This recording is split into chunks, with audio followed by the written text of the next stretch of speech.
eh bien, le rassemblement des 3300 délégués nationaux devra avoir une commission qui va plancher sur une constitution centenaire. Nous la voulons centenaire dans le sens de donner l'idée en ce que nous puissions produire une constitution qui ne sera plus jamais abrogée, qui ne sera plus jamais retouchée. Il y aura certes des amendements comme dans les nations développées, parce que une constitution qui tienne en compte le développement d'une nation n'a plus besoin d'en élaborer une autre. Prenons l'exemple de la Constitution américaine. Elle est stable. C'est vrai qu'elle s'amende, mais elle est stable parce que ceux qui l'avaient écrit avaient bien réfléchi. Donc, nous aussi, nous devons être en mesure de pouvoir élaborer une constitution qu'aucun pouvoir futur ne viendra se jouer dessus, soit en l'abolissant, soit en la retouchant, soit en la manipulant. C'est donc une conscience nationale pure et simple que nous devons faire dans ce travail-là pour que soit établie une véritable interdépendance de nos 7 institutions. L'exécutif, le parlementaire, le judiciaire, la presse et les médias, l'administration, la force armée, l'art et l'éducation qui doivent exister interdépendamment dans l'exercice politique, l'exercice de tous les domaines. Alors, après qu'il y ait une commission qui va plancher là-dessus, il y aura une commission qui devra écrire un projet de société congolais, c'est-à-dire qui va réunir toutes les solutions que nous avons proposées pour une sortie de crise, de telle sorte que le premier pouvoir qui ira au pouvoir marchera pas selon les projets de société que présenteront les différents candidats qui se présenteraient, mais ce que la nation a écrit comme solution et activité économique, sociale dans tous les domaines qui devra se mettre en branle pour le développement de notre nation. Il y aura la réalisation des états généraux du pays. Les états généraux, c'est un nombre de conférenciers qui doivent regarder toute la machine politique, économique, financière, bancaire, diplomatique, éducative et consorts, faire le recensement objectif de ce qui se fait et proposer ce qu'il faut désormais pour aider et donner un souffle à ceux qui vont composer notre projet de société, de savoir ce qu'il faut dans le pays. À noter que une réalisation des états généraux, n'est pas normalement dans le cas d'échéance de notre espèce un pouvoir qui prenne la présidence ou le pouvoir au Congo après l'ère Sassou Nguesso qui devra réaliser cela. Mais il faudrait réaliser cela maintenant même, avant que le pouvoir ne change. Parce que quand c'est fait par quelqu'un qui vient de prendre le pouvoir, il a tout le temps de pouvoir implanter son impact, sa domination dans la direction politique. C'est pour cela qu'en temps de crise, il est absolument important que nous puissions être à mesure de réaliser les états généraux de notre nation. Et juste à côté des états généraux de notre nation, nous devrons faire les audits de toute entreprise congolaise. C'est comme une redondance de l'état généraux, mais les principes ne sont pas les mêmes.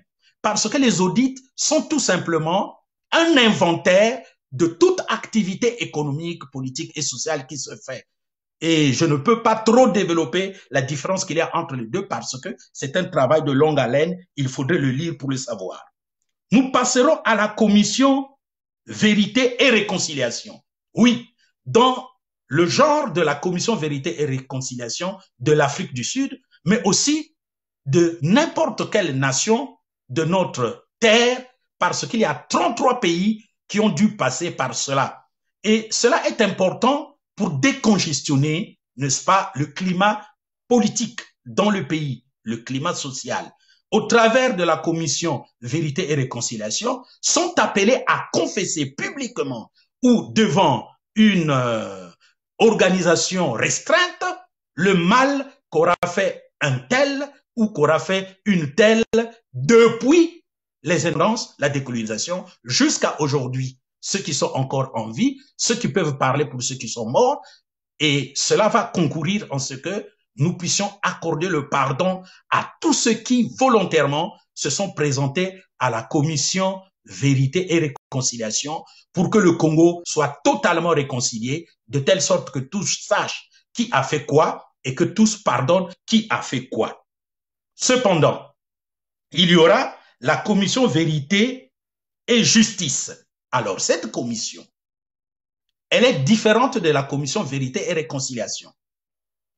Toutes les personnes qui auront participé à la commission Vérité et Réconciliation et qui reconnaissent qu'elles sont coupables des crimes contre l'humanité, des crimes de guerre, des crimes économiques, c'est crimes contre le droit de l'homme, ce qui détruit, ternit et fragilise le développement d'une nation, devront comparaître devant notre système judiciaire, dûment rénové, c'est-à-dire remis tout simplement dans toute la splendeur de son indépendance, de telle sorte que ce soit notre système judiciaire qui déclare qui a fait quoi, qui doit être sanctionné dans quelle proportion, pour que les crimes contre l'humanité, les crimes de guerre,